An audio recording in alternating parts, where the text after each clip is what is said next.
Bom dia, pessoal. Hoje é sábado, 4 de julho de 2020. 4 de julho, feriado dos Estados Unidos, né, independência americana. Eu sou Rafael Fonseca, sou mediador imobiliário aqui em Portugal, intermediário de crédito também. Faço financiamentos para portugueses e estrangeiros, inclusive brasileiros, para comprar imóveis aqui em Portugal. E eu achei interessante aqui colocar na tela. Deixa eu tentar compartilhar. Deixa eu compartilhar essa tela aqui. Colocar alguns exercícios que eu estava fazendo na ESAI, que é uma certificadora de intermediação de crédito aqui em Portugal, que eu achei bem bacana. Que, claro, são um pouco técnicos em algum momento, mas tem muita coisa interessante que o pessoal pode tirar dúvidas em relação a crédito imobiliário aqui em Portugal. Por exemplo, essa é uma pergunta mais financeira, então diz: à medida que o prazo de um empréstimo vai avançando, a parcela da prestação referente à amortização vai sendo proporcionalmente maior? Eh, sim, à medida que, eh, o uma pegadinha essa pergunta, né. Na medida na medida em que o tempo vai passando, eu vou pagando menos juros em cima do capital devido. Então proporcionalmente, a minha amortização vai ficando um pouco maior, sim. Então ela é verdadeira. Tentar fazer isso mais rápido, vamos lá. Todas as modalidades de reembolso de crédito têm o seu prazo determinado a quando da celebração do contrato de mútuo? A maioria das vezes sim, mas não são todas as modalidades de crédito, então é falso. Para a celebração de um crédito à habitação, o cliente pode optar por celebrar seguros por outra seguradora da que lhe for proposta? Essa é importante para o público em geral, porque geralmente os bancos tentam que você faça, o seguro de vida e o seguro multirriscos no próprio banco onde que está te concedendo o crédito, não é? Mas você pode sim optar por outra, contanto que você mantenha o nível de seguros para o banco. Ou seja, você mostra ao banco: "Olha, eu vou fazer esse aqui que é mais barato", e ele mantém todos os quesitos, né, que solicitados para o seguro. É obrigatório a apresentação de um seguro de vida para celebrar um mútuo de crédito à habitação? Na maioria das vezes, sim. Sim. Em geral, você não vai conseguir fazer um contrato de mútuo sem esse seguro de vida, que ele é o principal a principal garantia do banco para no caso de, né, da sua falta, de você não conseguir cumprir. Entretanto, obrigatória não é. Então essa questão é falsa. Questão muito difícil de responder, né. Normalmente eu responderia que sim, porque, 99% das vezes você tem que ter um seguro de vida. A taxa mais importante para se determinar o esforço que se vai ter com o crédito à habitação é a Euribor mais spread ou a taxa contratada. Não, a taxa mais importante para determinar o esforço é a TAM ou a TAEG, que mostra todos os encargos ali com taxa de juros e spreads e seguros, ok? Então essa é falso. Vamos finalizar aqui, ok? Vamos ver quanto é que eu tirei. Será que eu tirei 10? Tarararã, 10 ou 20 aqui em Portugal? Portugal é 20, né? Ver resultado, mas aqui a nota é 10. Nota 10, 5 acertos, 0 erros, ok. Então essa parte foi vista. Vamos aqui ao conteúdo novamente. Agora entrar numa parte mais interessante, noções gerais do processo de aquisição de imóveis e de registro predial, ou registro predial. O registro em Portugal, né, registro com R, no final tem mais a ver com a questão, criminal, um registro criminal, mas registros, de forma geral, são ditos registros. Vamos lá, segunda bateria de exercícios, essa vai ficando maior. Apesar de haver dúvidas quanto ao proprietário do imóvel, posso celebrar um contrato no balcão único sem marcação prévia? O balcão único geralmente é ideal que você faça a marcação prévia. Mas havendo dúvidas quanto ao proprietário do imóvel, você não pode celebrar esse contrato. É preciso identificar uma pessoa com fotografia se estiver em causa transações inferiores a 15.000? 15.000 euros? Não, não é necessário. Um registro convertido em definitivo perde a prioridade que tinha enquanto provisório? Não. Um registro que foi feito provisoriamente, se convertido em definitivo, continua com a mesma com a mesma prioridade que tinha. O registro pode ser pedido via e-mail, por e-mail? Não, não pode. Pode ser pedido eletronicamente, mas não por e-mail, no sistema, nos sistemas. No balcão único, posso celebrar um contrato de alienação ou oneração do imóvel? Sim, posso. A hipoteca é de registro obrigatório? Normalmente marcaríamos sim, não é? Mas a hipoteca não é de registro obrigatório, ok?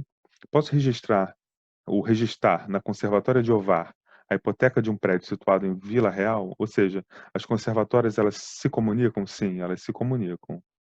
Há uns anos atrás, não, mas no momento, sim. Posso, na Conservatória de Aveiro, registrar a hipoteca de um prédio em Lisboa. Isso pode ser até interessante na questão né, de demora ou de filas. O registro deve ser requerido no prazo de 2 meses a contar da data de titulação dos fatos? Sim. Assim que a titulação dos fatos, você tem 2 meses para registrar. Seja não, pelo menos provisoriamente fazer o registro do contrato. Posso revelar ao cliente ou a terceiros que estão a serem investigados? Não. No caso de investigação, não posso revelar a cliente. Eu, como intermediário de crédito, não posso revelar que está ocorrendo uma investigação nos clientes.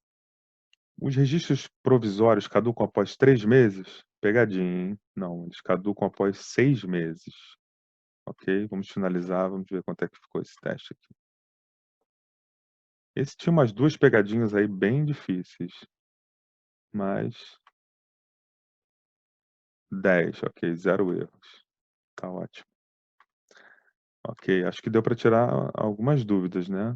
A questão do seguro de vida é muito interessante, porque para celebrar um contrato, uma hipoteca, você não é obrigatório o seguro de vida, mas, em geral, a pessoa singular ou a pessoa física, como se diz no Brasil, não pode conseguir uma hipoteca sem um seguro de vida como garantia. Vamos lá, agora vai engrossar o caldo, hein? O Banco de Portugal assegura o acesso de mutuantes, ou seja, os credores que atuam em outros Estados-membros, à base de dados da Central de Responsabilidade de Crédito, ou seja, acesso de países no exterior ao crédito, às responsabilidades de crédito no país, sim, permite. O consumidor pode apresentar ao mutuante uma reclamação escrita relativamente aos resultados e fundamentação da avaliação do imóvel, a qual deve ser objeto de resposta fundamentada por parte do mutuante? Sim. O consumidor pode apresentar ao credor, ao banco, uma reclamação escrita relativamente aos resultados da avaliação. A Diretiva número 2014/17/UE do Parlamento Europeu e do Conselho de 4 de fevereiro de 2014 constituiu a primeira iniciativa de regulação da União Europeia no que respeita ao mercado de crédito para imóveis, nomeadamente a comercialização de contratos de crédito com garantia. A pegadinha aqui é sem garantia. Então, o mercado de crédito para imóveis, nomeadamente comercialização de contratos de crédito com garantia. Em simultâneo com a comunicação da aprovação do contrato de crédito, os mutuantes devem entregar aos consumidores uma ficha de informação normalizada europeia, a FINI, que incorpore as condições do contrato de crédito aprovadas, acompanhada da minuta do contrato de crédito.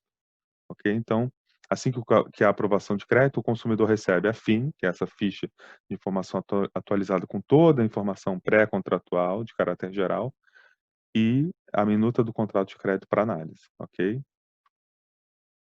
Os mutuantes devem proceder, marquei aqui sem querer, os mutuantes devem proceder à avaliação dos imóveis através de avaliador com experiência igual ou superior a 5 anos? Não, falso. Então está correto o que eu marquei aqui. Pode ser qualquer avaliador de imóveis autorizado, ok? Quando a reavaliação do imóvel, seja por iniciativa do mutuante, ou seja, aquele que toma um empréstimo, em cumprimento de normas legais e regulamentares, este pode proceder à cobrança dos respectivos encargos e despesas ao consumidor? Não pode. Então é falso aqui. Não pode, por iniciativa do mutuante, senão na medida de que o apartamento, o imóvel, a casa está valorizando, ele poderia solicitar, reavaliações e cobrar encargos maiores ao consumidor, então isso não pode acontecer. O crédito para aquisição de habitação própria é tipicamente o mais importante compromisso financeiro da vida de um consumidor, sem dúvida. Ele atende aos valores mutuados, claro, que são grandes, não é? Ao prazo de amortização também, então está certa também. As consequências da execução da hipoteca, claro. 4, todas as alternativas anteriores estão corretas. É essa então, porque é um compromisso financeiro importante na medida dos valores mutuados altos, o prazo de amortização longo, geralmente, e as consequências da execução, que, né, podem sujar o nome do consumidor e até gerar, problemas de penhora, penhora inclusive de vencimentos. O mutuante deve informar o consumidor de que este não pode aceitar a proposta contratual durante os primeiros 7 dias contados, ou seja, há 7 dias contados onde o banco deve informar o consumidor que ele não pode aceitar a proposta contratual durante esse tempo. São períodos que acontecem, nesse processo para que haja, como é que se diz? Para que haja certeza no que se vai, adquirir. O consumidor pode requerer ao mutuante, ou seja, ao banco, ao credor, a realização de uma segunda avaliação do imóvel? Sim, pode. Pode fazer a reclamação, como tinha na questão acima, e pode requerer ao mutuante uma segunda avaliação do imóvel. Os mutuantes devem conservar os processos individuais durante todo o período de vigência do contrato de crédito? Sim. E nos 10 anos seguintes a seu termo? Pegadinha aqui, hein? São nos 5 dias subsequentes ao termo, ao final. Ou seja, são por mais 6 anos, aquele ano inclusive, mais 5 anos, então seriam 6 não são 10 anos, são 6 anos ou 5 anos subsequentes. Então isso aqui é falso, não é? Vamos ver se tiramos 10 nessa tiramos 100% nessa. Ver resultado, 10 acertos, 0 erros. Ok, legal. Vamos para a última agora, a última parte. Fizemos características de produtos de crédito, noções gerais. Não, vamos para a penúltima parte, não é? Deveres a observar na comercialização de contratos de crédito hipotecário. Módulo 4.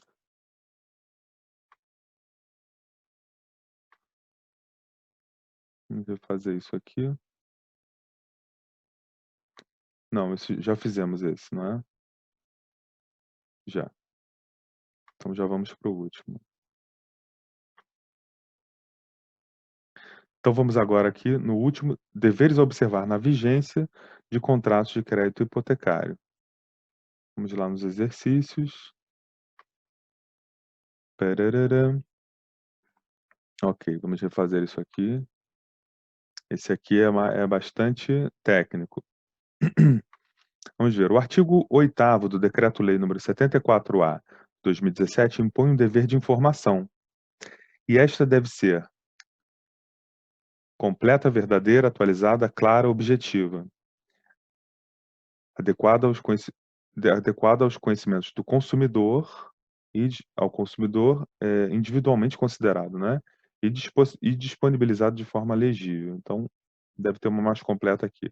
Completa, verdadeira, atualizada, clara, objetiva, adequada aos conhecimentos do consumidor, individualmente considerado e disponibilizada de forma legível. Então, essa aqui com certeza.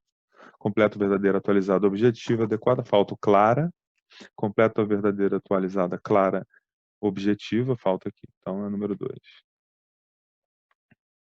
No caso de aplicação de comissões do reembolso antecipado, constantes no contrato, estas não podem ser superiores a. Ok, o reembolso antecipado é o pagamento de de uma hipoteca antecipadamente. Então, se você está no regime de taxa variável, você tem uma penalidade de 0,5% do capital reembolsado. E se for uma taxa fixa, uma penalidade de 2%. Então aqui tem 0,5% sobre o capital reembolsado, se este ocorrer num período em que é aplicável o regime da taxa variável, perfeito. E 3% não, 2%. Então 0,5% sobre o capital reembolsado, 1% não, 0,5% sobre o capital reembolsado, se este ocorrer num período em que é aplicável o regime de taxa variável, e 2%, acho que é essa aqui, sobre o capital reembolsado, se este ocorrer num período em que é aplicável o regime de taxa fixa. Ou seja, fica na cabeça, vou reembolsar a minha hipoteca, se eu tiver em taxa variável, eu pago 0,5% de penalidade. Se eu tiver no regime de taxa fixa, eu pago 2%. Isso é uma coisa a considerar, que sempre é dito, né, aos consumidores em geral, né. Qual o prazo para o exercício do direito à livre revogação do contrato pelo consumidor? São 14 dias de calendário do momento em que ele do momento em que é celebrado o contrato ou do momento em que o consumidor recebe o contrato. Então são 14 dias de calendário corridos da data de celebração do contrato de crédito ou da data de recessão ou recepção pelo consumidor do exemplar do contrato, se essa data for posterior à data do contrato. Pode acontecer, né, de haver a celebração do contrato e o contrato chegar 2, 3 dias depois. Então, no momento em que ele recebe, são 14 dias de calendário corridos. Qual a validade qual a validade e o período de reflexão, muito interessante isso, um período de reflexão para aceitação das condições apresentadas na informação pré-contratual personalizada constante na FINE, a Ficha de Informação Normalizada Europeia. A validade é de 30 dias, ok? E a e o consumidor tem um período de reflexão de 7 dias, ou seja, ele tem 7 dias para pensar e verificar, as condições apresentadas na informação pré-contratual, se ele vai mesmo seguir em frente, ok? Então a validade de 30 dias com período de reflexão de 7 dias. Mantendo-se em cumprimento de uma hipoteca, por exemplo, o cliente é obrigatoriamente integrado no PERSI, entre ou seja, passando 30 dias do incumprimento, da inadimplência, no 31º dia, aqui, no 31º dia ao 60º dia subsequente à data de vencimento da obrigação em causa, o cliente é integrado no PERSI, ok? Ou no PERSI, como queiram. Qual a legislação que transpõe para a ordem jurídica portuguesa as normas que regulam a comercialização dos contratos de crédito com garantia hipotecária ou equivalente? Esse decreto foi o 74A de 2017 e ele transpôs essa regulação da comercialização de contratos de crédito com garantia para a ordem jurídica portuguesa, ok? Então, o Decreto-Lei 81C 2017, Decreto-Lei 133 de 2009, aqui, Decreto-Lei 74A de 2017, de 23 de junho de 2017, ok? Ele transpôs a norma de regulação de comercialização dos contratos de crédito com garantia para a ordem jurídica portuguesa. A Diretiva 2014/17/EU do Parlamento Europeu e do Conselho de 4 de fevereiro de 2014 contém normas imperativas quanto a hum, agora a f eh, quanto à ficha de informação normalizada e TAM ou TAEG, agora já não lembro. Eu acho que é a TAM. Eu acho que é a TAM, que é a taxa limpa, sem juros, não é? Sem os seguros. Então tem só ali a taxa, o spread, né, de quanto será cobrado. Vamos ver, essa aqui eu fiquei em dúvida, da diretiva 2014/17/EU. Acho que é a ficha de informação normalizada e TAM. Em caso de incumprimento das obrigações contratuais, o credor pode promover a cobrança coerciva do seu crédito. Sim, pode, pode. Através, nomeadamente, da penhora de bens e ou da penhora de vencimentos do devedor.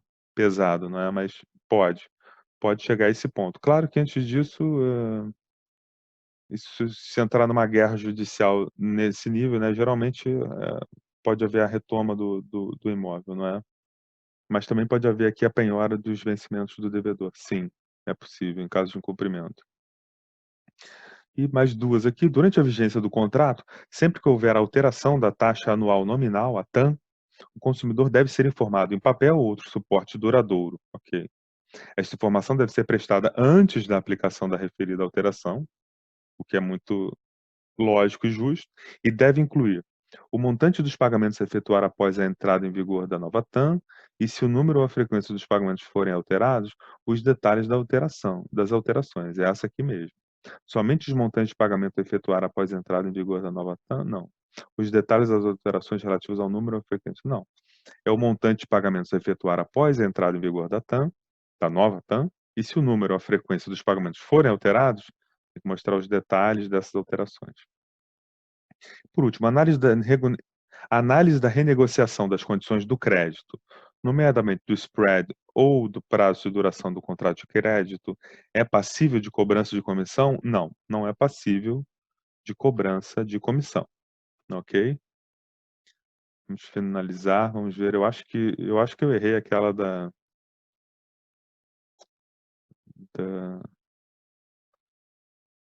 vamos ver. Tararara, 9, ok, errei aquela da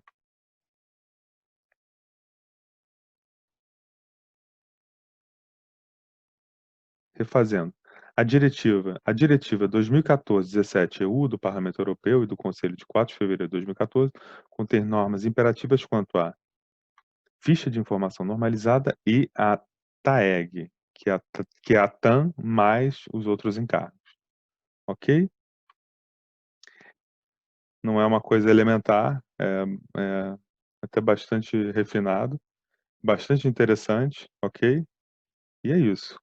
Quem tiver dúvida, quem precisar financiar um imóvel em Portugal, entre em contato comigo, que nós damos toda a assessoria nessa parte de intermediação de crédito. Trabalhamos com vários bancos, os mais importantes aqui de Portugal, e não há custo nenhum para o consumidor, ok?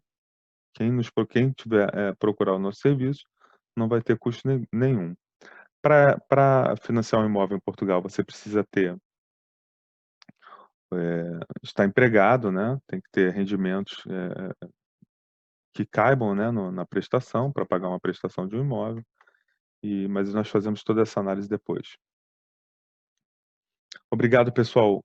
Uma boa sorte. Deixa eu tirar o compartilhamento de tela aqui. Romper compartilhamento. Ok, pessoal, é isso. Algumas informações importantes aí, não é? Quem quiser financiar um imóvel, entre em contato conosco, para Decisões e Soluções. Eu, Rafael Fonseca, estou à disposição para fazer toda essa parte de intermediação de crédito, sem custo nenhum para você, ok? Um grande abraço e boa sorte.